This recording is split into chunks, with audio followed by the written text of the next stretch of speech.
guys, Joe Miles here with Osseo Gear. This is the Mission Whitetail podcast. We're going to be doing a deep dive into what it truly takes to kill these mature bucks. We're going to step outside the box and look at the why for gear, tactics, training, and more importantly, the mindset from over 35 years of chasing these magnificent animals all over North America. Thank you for following along and welcome to Mission Whitetail.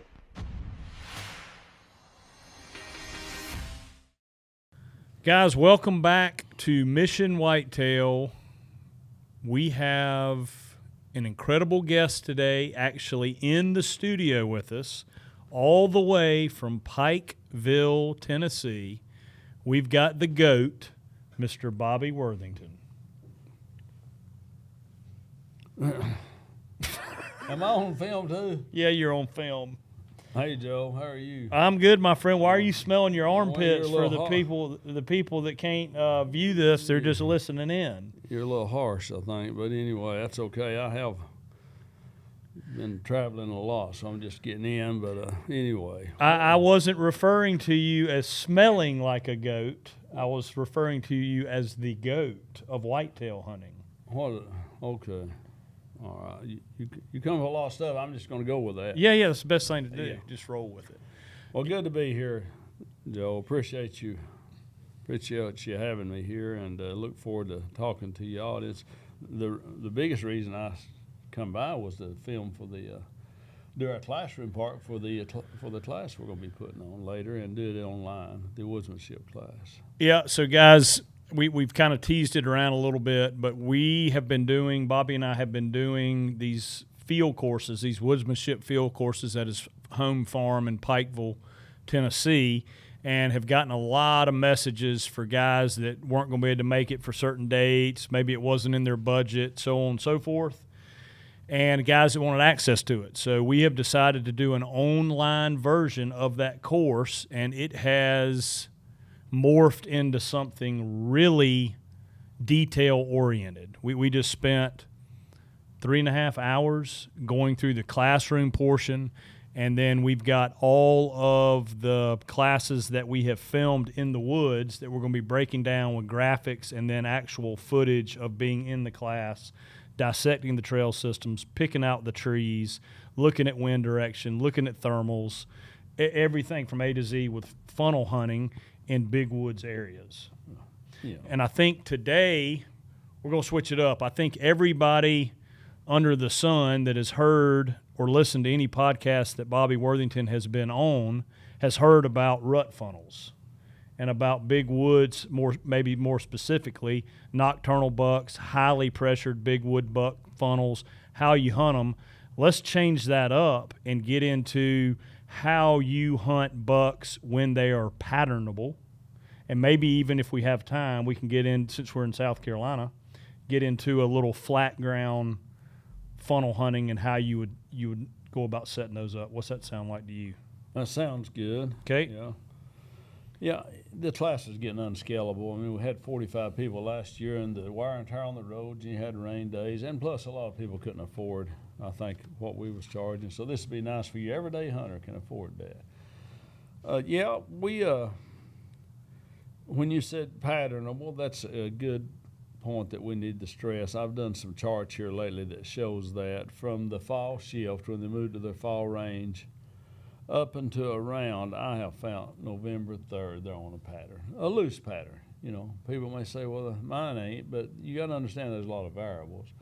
And then from about the 25th, they're on a pattern all fall until November 3rd, but from about the 25th, they start that daylight movement while they're on a pattern. And actually, the daylight movement will continue, whether they're on a pattern or not. October 25th. Yeah, October 25th. Yep. It'll continue through the end of the month of November, and maybe a little bit day or two there in December according. But the secret to that when they're on a pattern is that October 25th to November 3rd, that part of it is in daylight. Generally, for most deer, above the 35th parallel line or latitude line, like we've talked about, they're on a pattern. And then most people think that Bobby just advocates hunting the rut. All his system is hunting during the rut. Well, that rut is a big part. That when I say hunting the rut, I'm not talking about hunting funnels during that whole period. That is the biggest period. From the 3rd to the end of the month, they're not on a pattern. Right. You know? And you got to have a way to restrict them by your stand. And the only way I know to do it, and the most practical way, I think, is natural funnel. Sure. But then we hadn't talked a whole lot. We've talked about how to find those good ruts and how to funnels and how to set up in them, but we hadn't talked a whole lot about when they're on their pattern. Mm-hmm. From the fall shift until about the 3rd of November, they're on a pattern. From about the 25th of October to the 3rd of November, that pattern's moved into daylight. With right weather. With the right weather, you know, it's the calendar, of course, shortening of days, photo period, and they're short day breeding mammals, so shortening of days brings them into the rut, and then cool temperatures gets them moving much more during daylight, of course. So you got to look at that. So yeah, I think we've really covered the rut pretty good. Mm-hmm. And so let's back up a little bit and look at when they're on their pattern. Now, guys that are watching along on YouTube, on the Mission Whitetail YouTube channel, you're going to be able to see this drawing. But guys that are listening in, you're not going to be able to see the drawing, but we're going to try to put it into words as well. Right, Bobby? Yeah. All right, I'm going to hold your paper. Okay. Okay. Let me say, right, let's just say this is a buck's core area. He about 150 acres during the fall before the pre-rut, and he may just be going out here to feed, standing at 150 acres, going over here to feed and such like. And then as them days get shorter and that calendar starts bringing him into the rut, guess what? He's going to start branching out here and checking on this doe area and making rubs and signs. And then he may check on this doe area, this home range of a family group of does he knows about right here. He may come over here and go to this family group of does and leave his rubs and strapes. As closer, the more it gets toward October, end of October, the more he's going to do this. And he may go over here. And they're all on a pattern, but as you can see, there's a lot of variables to that pattern. One day he may go, one night he may go this way, one night here. Of course, he's still moving at night, but he's leaving that big sign that you see in the woods this time of year. Now, I'm talking generalities. There's no absolutes in whitetail. But let's say you happen to own the property right here. You don't know he's bedding on it or not, and you've got a camera set up here or here. You might say, well, that buck's on a pretty good pattern. I get his picture 2 or 3 times a week. I can kill him. Yep, I see what Bobby was saying. They're on a pattern from the fall shift to November 3rd. Then you may have another guy that's property is here, or his property is here. He ain't got a picture of no buck on no pattern. This guy here may have got only one through the whole month of October. He may say, well, they ain't on no pattern this time of year.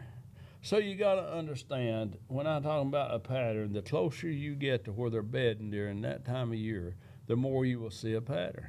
Guys, I'm going to interrupt you just for a second, Bobby. Guys that are listening in, imagine a circle, this 150-acre bedding area, and he's coming out there short distances to feed or to check does just a short distance, and you own that area, or you have access to that area.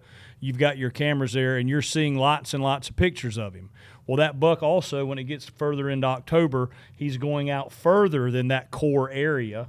He's going out further. You know, it may be half a mile that he's going out. And then let's say you only have access to that spot that's half a mile away from his bedroom, Yep. You know, that's way up there. You're only getting one sporadic picture of him, and you think, no, there is no pattern to this deer. It's because you don't have access to where his real core area is that time of year. Did I explain that right? Luck or unluck, you may happen to have the property where you don't or where you do, and like Joe says, as they go out further from their core. Now, that don't mean you can't kill him here. When that shortening of the day, somewhere around October 25th is what I have found, on through November 3rd. When it pulls him in the daylight, you may find a big scrape here, a big rub here, maybe on your property. When that shortening of the days pulls him in the daylight, if you're set up correctly, and you're paying attention here and you set up just right, you might have a chance to kill him there when that time pulls him in the daylight. I'm not saying this pattern is so weak out here you can't hunt him. So sporadic. I'm saying that you can hunt him when it moves in daylight. If that's the only place you can hunt, then you can be set up and maybe get him then.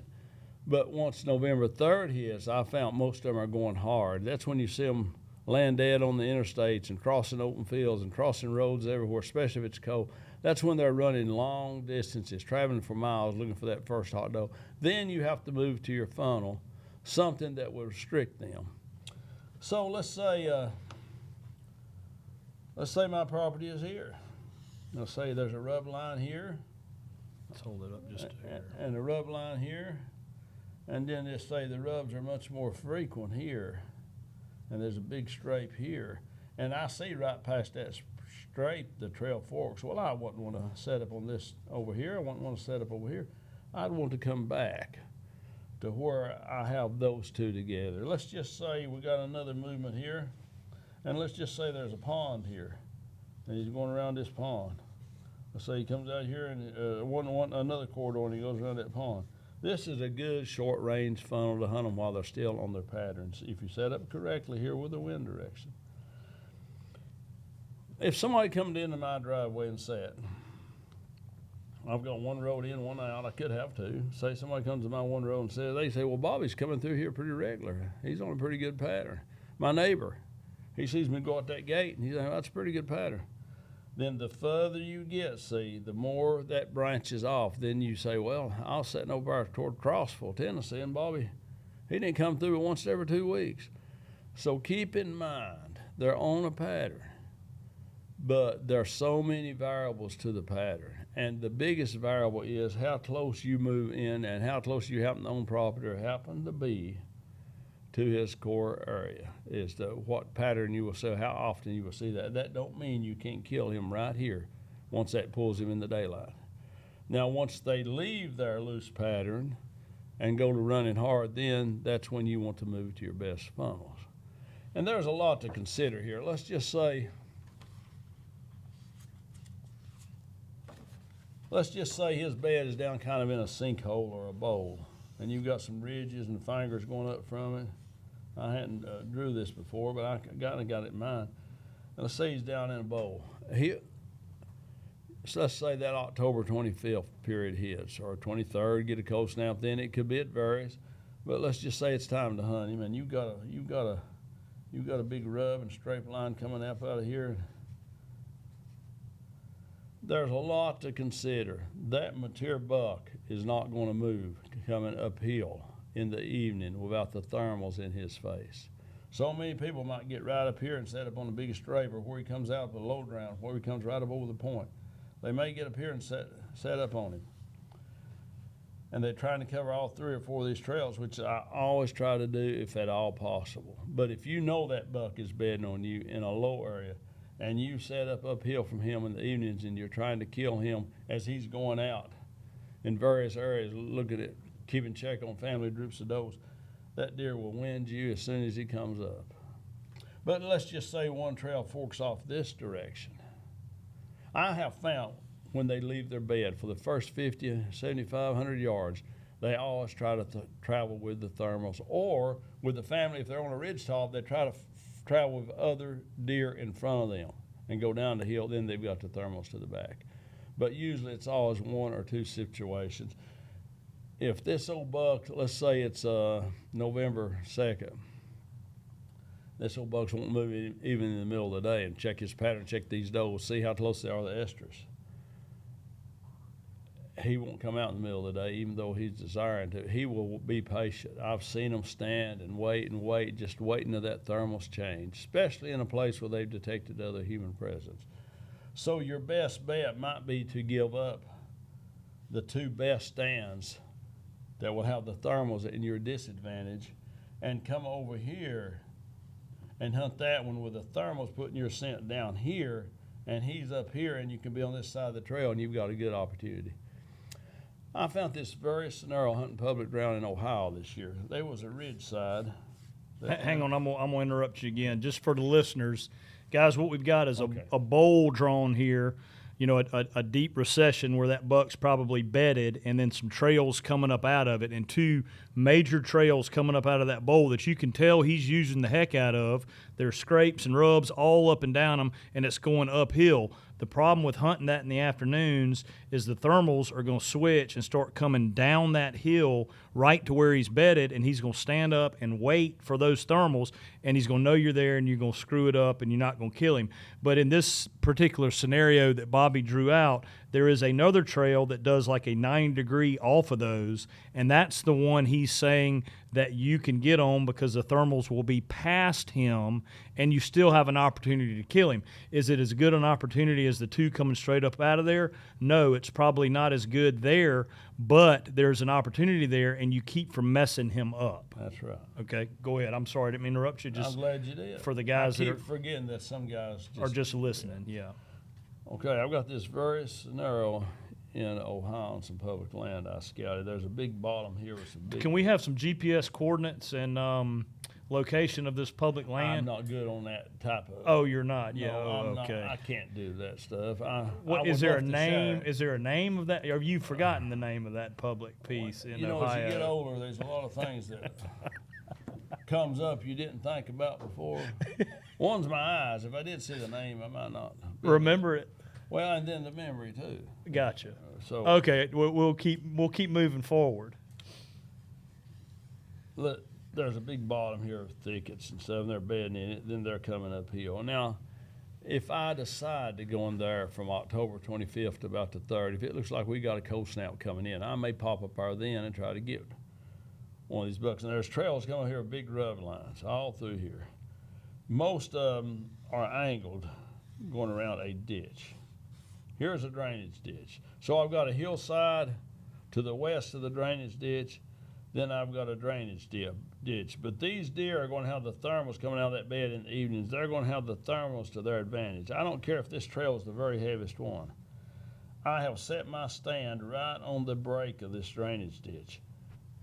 And scent is just like if you poured out some water, it will go to the lowest, steepest part. So my scent is going to go right off into the drainage ditch and down it.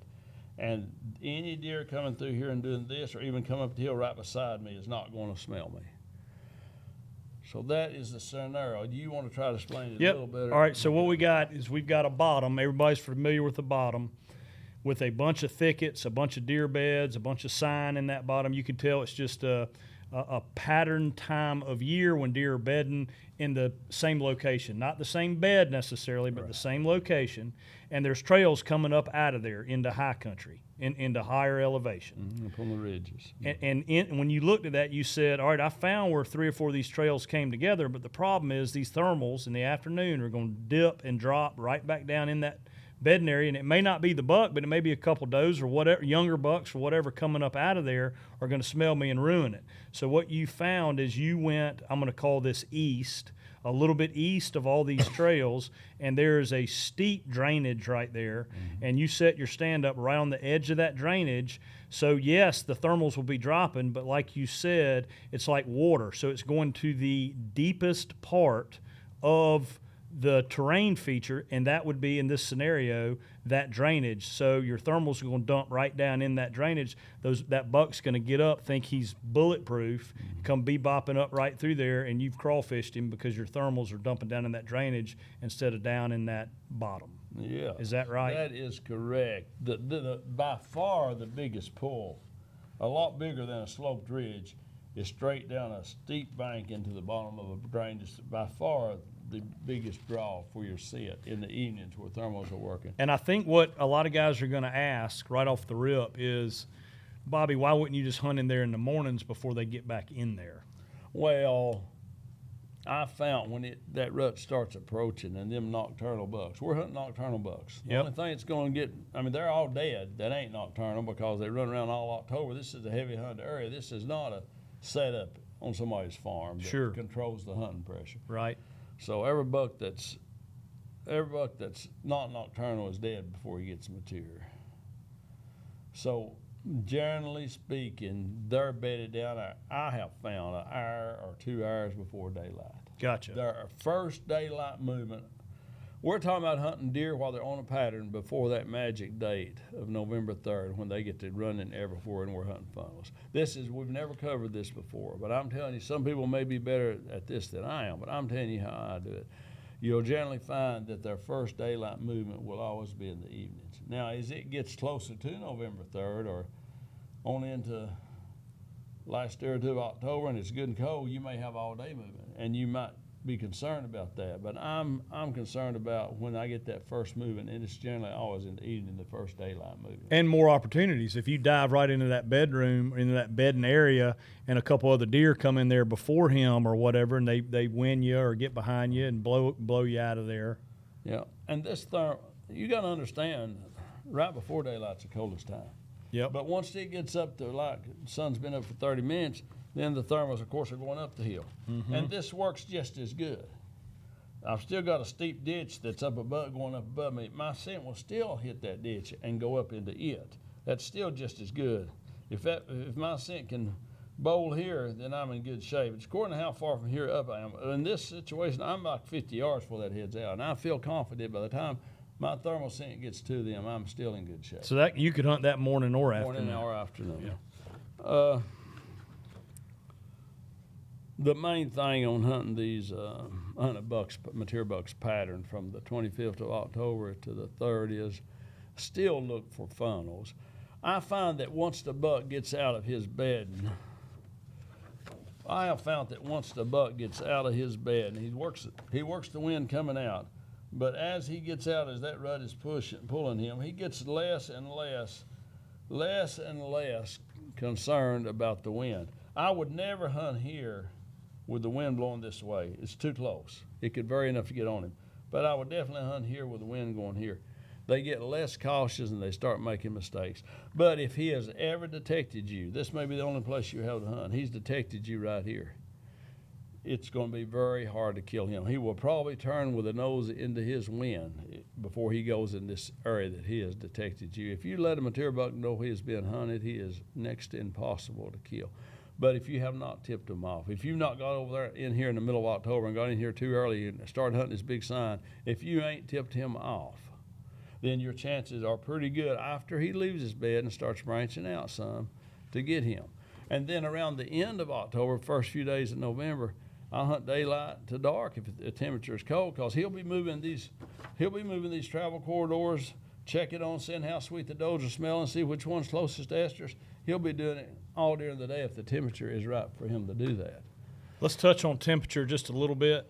Depending on where you live, Illinois average temperature the end of October is going to be far different than South Carolina's temperature the end of October. So whatever your average temperature that time of year is, it needs to be cooler than that. Unseasonably cool. Region.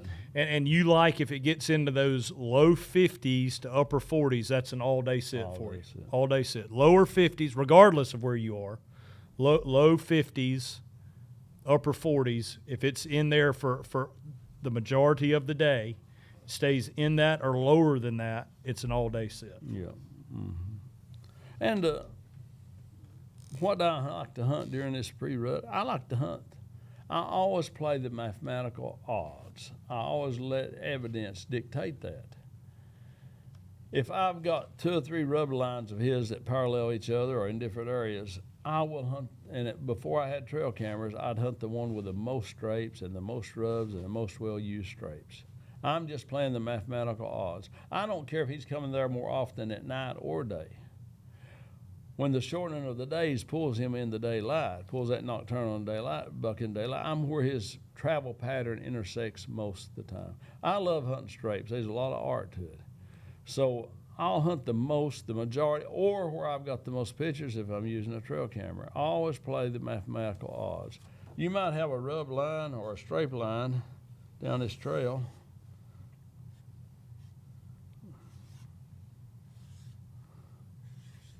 And this strape here, okay, let's just say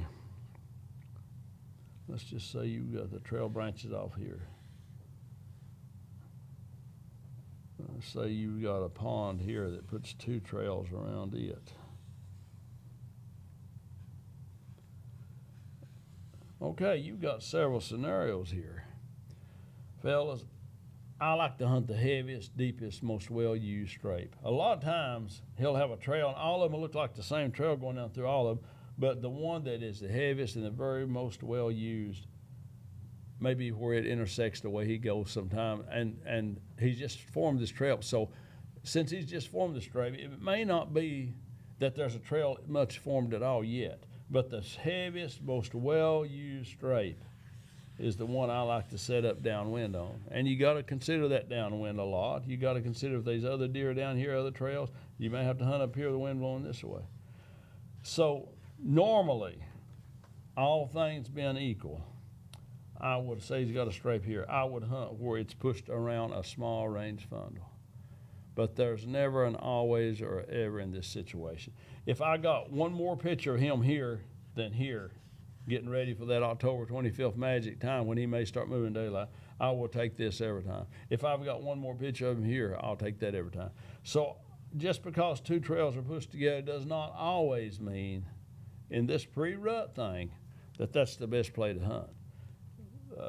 Without a camera, without other evidence, I'll let the heaviest, deepest, hardest scrape dictate where I hunt. And you have to be very careful, especially if he's detected you in that area or another human in that area. You have to say there's a drop off here in a bluff line. Everybody wants to set right up on the sign. That's not always the case. Let's say there's a bluff line here. I might, if I can shoot from here to the scrape, I might get down here in case he comes in here, especially if he's detected my odor, and I'll be on the back side of him. And let's just say the only scrape here is this one. And let's just say there's a bluff line comes around. And now because of that bluff line, two trails come together right here. Well, that's 75 or 100 yards from that scrape. I don't care. I will walk that trail from that scrape down here, and I'll keep looking. I'll look to the left, look to the right, look to the left, look to the right. I'll make sure no corridors are leaving me. I'll make sure he ain't forking off from me. If he is not, and another trail, even though it's 75 or 100 yards down there, comes into mine, and I'm not losing any deer movement, then I'm going to set up down here. You don't have to always set. That is still hunting the scrape. You're hunting the corridor he's on, plus another corridor. And if you follow it out far enough, it may have scrapes and drubs. It may be used by the same buck at different times. All right, yep, I'm going to break it down for our listeners. Imagine a logging road going between a bluff and a pond. Am I right so far, Bobby? Along that logging road, we're going to call it a logging road. It may just be a trail. Yeah. But for guys to envision a logging road, you're walking down a logging road, there's scrape, there's scrape, there's scrape, there's scrape. There's a bluff that comes into it on one side, there's a pond that comes into it the other, and then there's a trail that dips down underneath the logging road. There's a trail that the goat is over here goating. There's a trail that dips down under this pond and connects to that logging road. And what Bobby is saying is that you don't always have to hunt that pinch if you're getting information that says on this deepest, most used scrape at the end is the one that you've got more pictures on than anywhere else during this time of the year. All through October. All through October. Then you would get downwind of that scrape, but you may have to get further than just shooting distance. You might have to get 75 yards away from it, depending on what's behind you and what's even further downwind of you. And then what you can do is follow that trail from that heavily used scrape back towards the pinch, back towards the bluff and the pond. And as long as you're not losing any deer into another trail, you are still hunting that scrape. You just follow the trail, and as soon as you start losing deer, if a trail breaks off one way or the other, that's your spot, and you can get downwind of that, and it's caused a closer shot to that trail, and you're still hunting that scrape. Did I explain that correctly? Exactly. So many. I done a consulting job for some guys in West Virginia here a couple years ago, and they had their camera and tree stand set up on a pretty good trail and a good scrape, and those mountains have a lot of trim roads, old coal mine roads going around the side. But anyway, they said we were set up right here and we got one picture of this deer, and I said okay. and I done seen what was going on. I said, follow me back. We went back that road, and here another road cut off from that and headed downhill. I said, let's walk down this one. And we got 3 or 4 or 5 strapes on that one. They said, well, we didn't see that because we always go up this way. And I said, well, get on the trail with a strape on it and come toward me. And he did. And I said, you ended up right here, right? He said, yeah. And I said, I'm going to get on this one right here and come back up, and we could join. I said, now we've joined.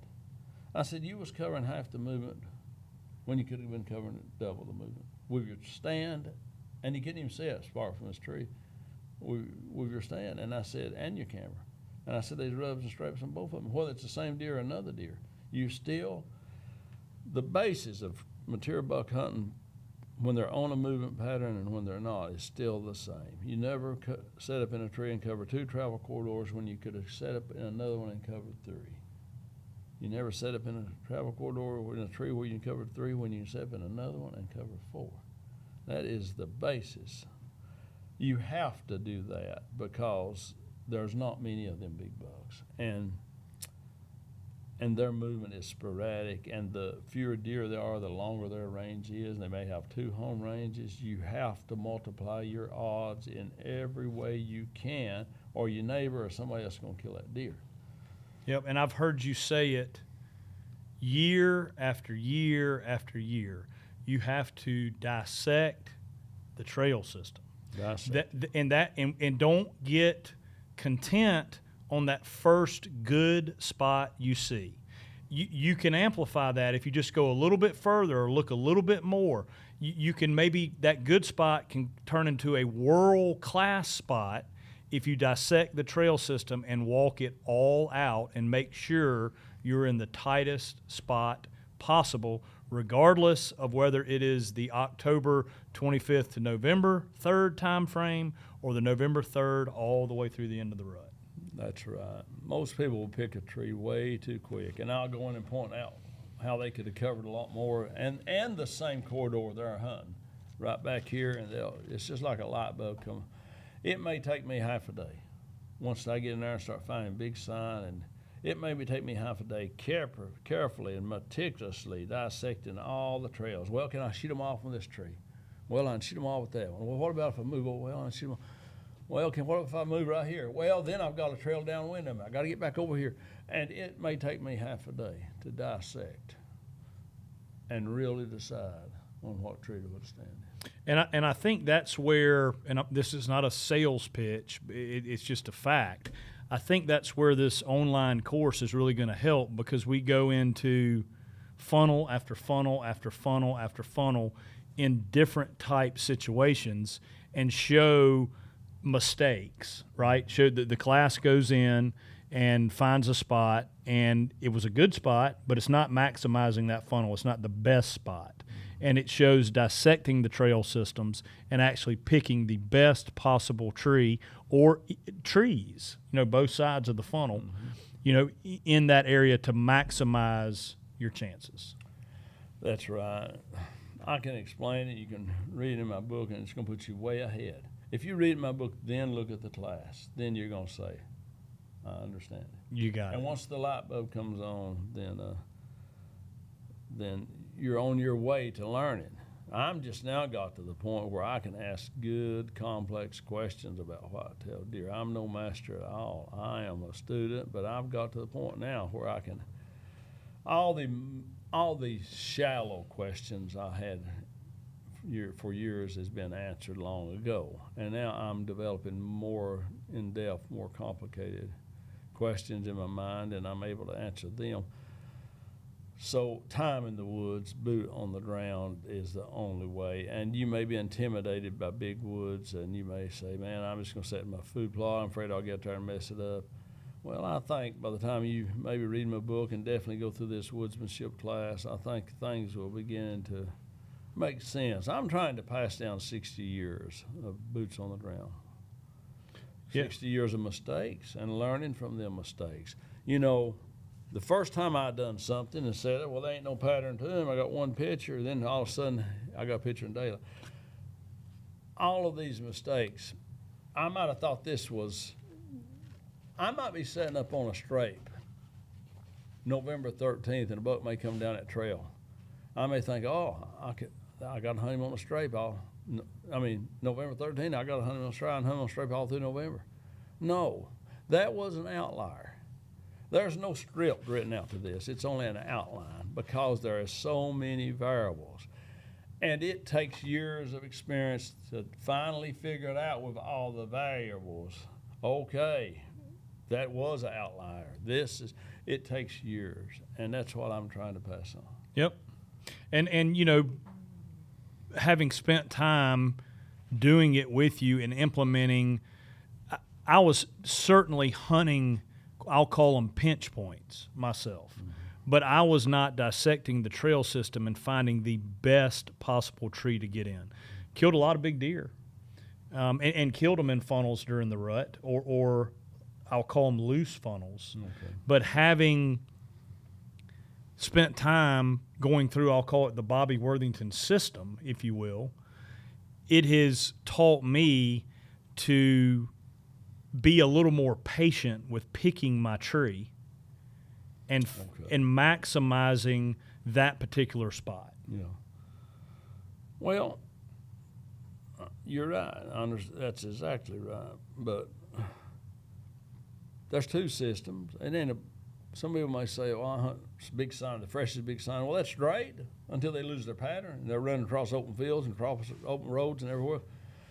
So I do that at the right time of year, but I've learned to move off that. And you could call it my system, that I've learned what time of year they start moving in daylight on a pattern and what time off and what time they leave that pattern, and then when they're moving in daylight. I'll tell you, but there's nothing new under the sun. I've not come up with anything new.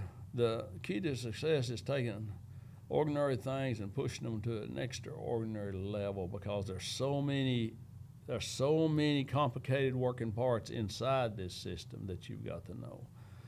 So I want to pass that on. I've spent many years learning this, and I got to thinking, is all the years I've spent learning this, if it only benefited me, I might consider my life a waste. So I really wanted to. No, and it absolutely works, and I'll give one more example of it, and we can wrap up. But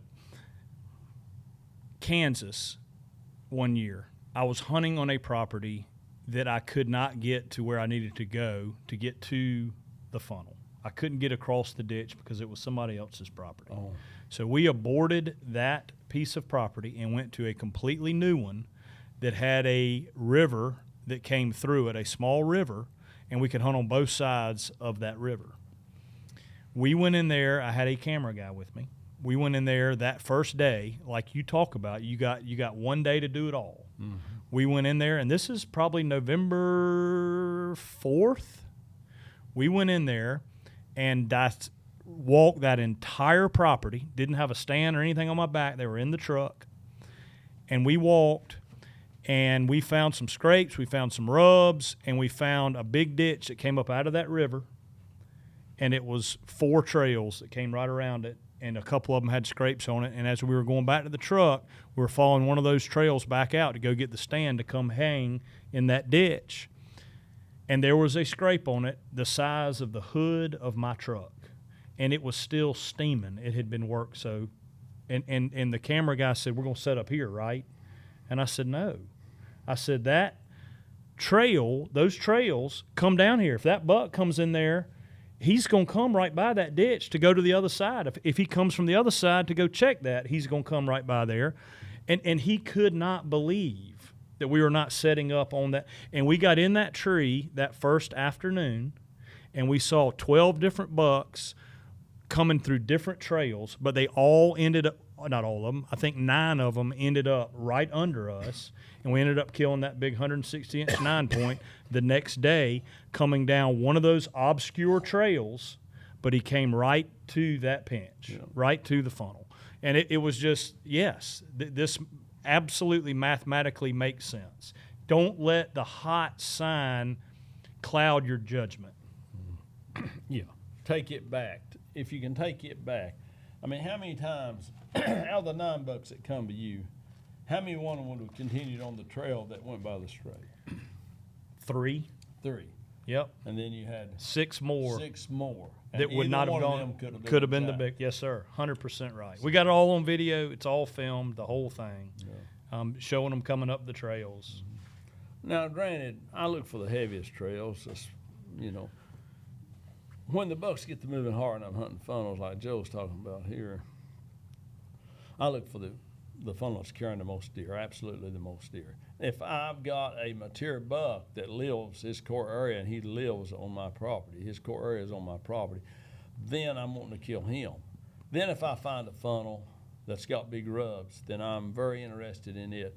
Normally these long-range travel corridors, these bucks that are going hard for miles trying to find that first hot doe, they call it cruising.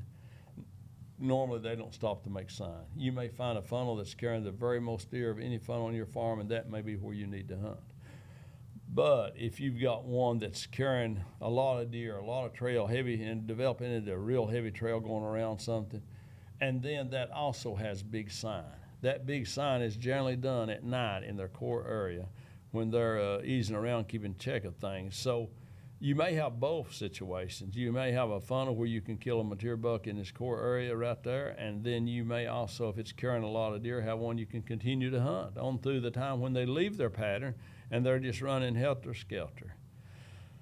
So that's the basis of it. All right, so let's get into flatland. A lot of guys that listen to the Mission Whitetail podcast are local guys, South Carolina, Georgia, North Carolina, in the South, that have flatland. They're big timber tracks, they're big cutover tracks, they're big swamp bottoms. There's not a lot of big terrain features or fencing, or there's some rivers, there's some creeks, and you can find funnels, but there's not a lot of that. And so guys that are hunting in the South that are trying to implement what we've been talking about as far as funnels, it's confusing because they don't have the big drainages, they don't have the big topography. So what do you do in a flatland situation? First off, you've still got that period of time when they're on a pattern from the fall shift in my area, 35th parallel line and above, all the way through the Illinois, Midwest. You've got a time period when that daylight, when that shortening of the days, the rut, moves them into daylight movement. You can hunt big signs, scrapes and ruts, hunt where 2 or 3 corridors of that come together if at all possible. Even if one of the trails ain't got no sign on it, if that's in his core area, he's going to use it some. Get that on the same side of you where the wind can blow away from. Try to cover as many as possible and hunt his biggest sign. You've got that period of time. Now, to find that period of time, if you'll talk to biologists or some and see when most of those are bred, if you'll back up 20 days, you'll be right around that October 25th date through the Midwest, from southeastern Tennessee, the Appalachians up through the Midwest. So that's how you find that. But anyway, don't get in there too early. Most people make the mistake when that big sign starts showing up in October. Most people make the mistake that they'll get in there and just start wearing that out, and he's still nocturnal.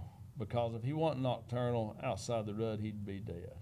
He's still nocturnal, and that shortening of days has not put him in the daylight yet. And you'll disturb that so much, the sign will drop and you'll never kill him. Wait till the right time, and then you can hunt his big sign.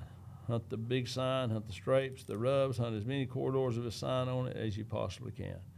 Then we move into the period where they leave their pattern, where they're running helter-skelter, where we hunt funnels, ditch funnels a lot in the mountains. Let's back up real quick. Okay.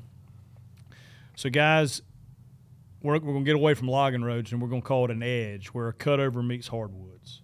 Yeah, I was going to get into that in the but let's talk about this period before we get into the funnel type, where you're still patternable. You're look for an edge. It's cutover meets hardwoods. I'm just going to use that. It may be pines meets hardwoods, whatever. It's an edge where 2 different types of vegetation meet, cutover to hardwoods. That's what we're going to go with. You're walking down that edge on the hardwood side, and you start finding scrapes, you start finding rubs, and you go down that, and what you're looking for is for trails that bounce off, that leave that that go into the cutover, or leave that and go into the hardwoods. And where you find where most of those trails are the heaviest that come into that main edge, that would be the spot. Yeah, and sometimes you might have 50 yards you can set up, and sometimes you may only have 10. For instance, a major trail may come into yours carrying half as many deer, and you may go 10 yards and it branch back off. Well, you've got to back up to where they was both together. Then again, it may be 50 yards before they start branching off. If you're in that pre-rut stage, and that on your hunting property that you're allowed to hunt, that has the most big sign, then get everything together, all them trails together best you can, and set up on it. Yeah, good point. And it's usually going to be an edge. Usually going to be an edge. All right, I didn't mean to interrupt you. I just wanted to clarify that because I spend so much time in these swamps, and I know what these guys are, or I think I know what these guys are, is getting confusing. And it may not always be an edge, because it could be a logging road. The closer you get to where he's bedding, and he might happen to be bedding on your property or on the one right next to you, the closer you get to where he's bedding, it may not be nothing but a trail with a big sign on it. You got to hunt the sign in that situation instead of worrying so much about an edge, as long as you've got the sign that says hunt here. And you get the pictures. Of course, like we've talked about before, let the evidence guide your conclusions. Yep. The mathematical odds of success, it's the person that gets the most pictures. I could take a deck of cards here and put 2 of one card in it, and I could mix them up and tell Joe here, what card do you pick? Well, a smart man's going to pick the one that there's 2 in. I might go through half the deck and not get that. He might have said, man, I could have picked that one or that one. You might set up right here and said, I could have picked, he was right over there.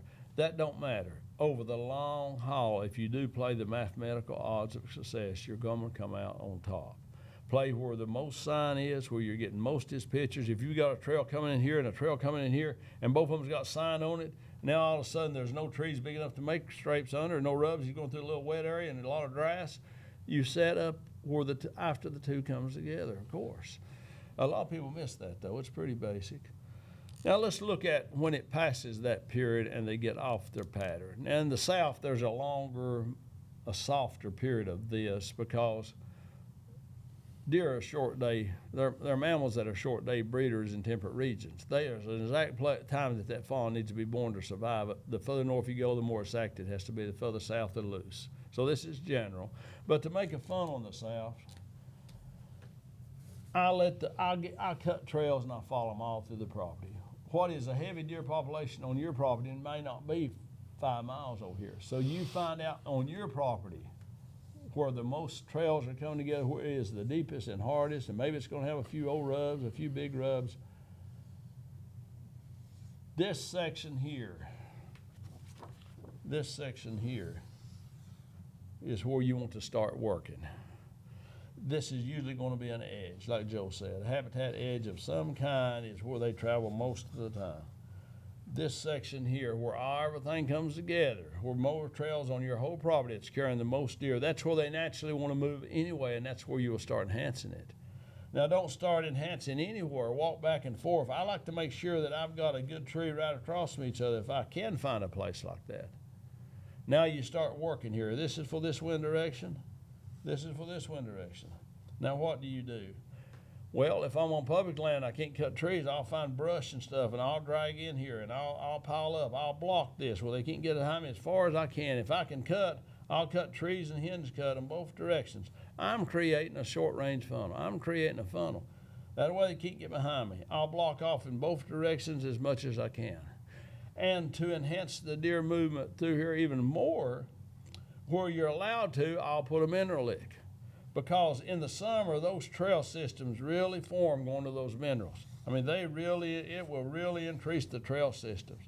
And when you got a big mature buck moving through the woods, in particular, if he don't know that area during the rut and he hits a trail, he's going to follow it. Generally, they'll follow a trail when they cut one, especially if they don't know the area. Number one is that's a good place to find a hot doe, and number two is those does and that family group of deer that made that trail know it's the safest way through the property. And if you get a good trail system enhanced coming between your two trees, coming just like you need it here, with a mineral lick if it's allowed. If not, you're going to have to think of something else. If baiting ain't allowed or feeding ain't allowed after season, you're going to have to do something else. But do that, and then make a big mock scrape. I mean, a pretty one. Make a big mock scrape right between your two trees. Do everything you can to discourage movement behind you, and everything you can to encourage it in front of you in an area that already has the best movement that you can find. All right. Yeah, that enhances it. Enhances it. Yep. Takes something that's good and makes it great. Makes it better. Yep. Makes it better. Great. Mm-hmm. Yep.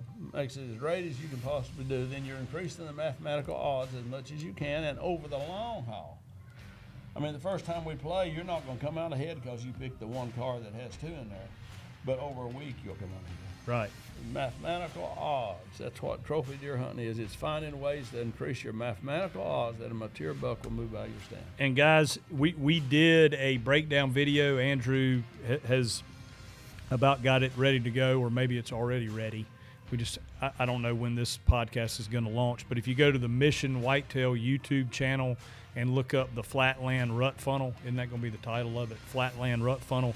You can see us actually breaking down this exact thing with the cutting of the trees, with the mineral, with the tree hanging, with everything in that video that Bobby just described. Very good. Thank you, sir. Thank you, Appreciate my it, buddy. friend. Yeah, that was a lot of fun. Enjoyed it. Yes, sir.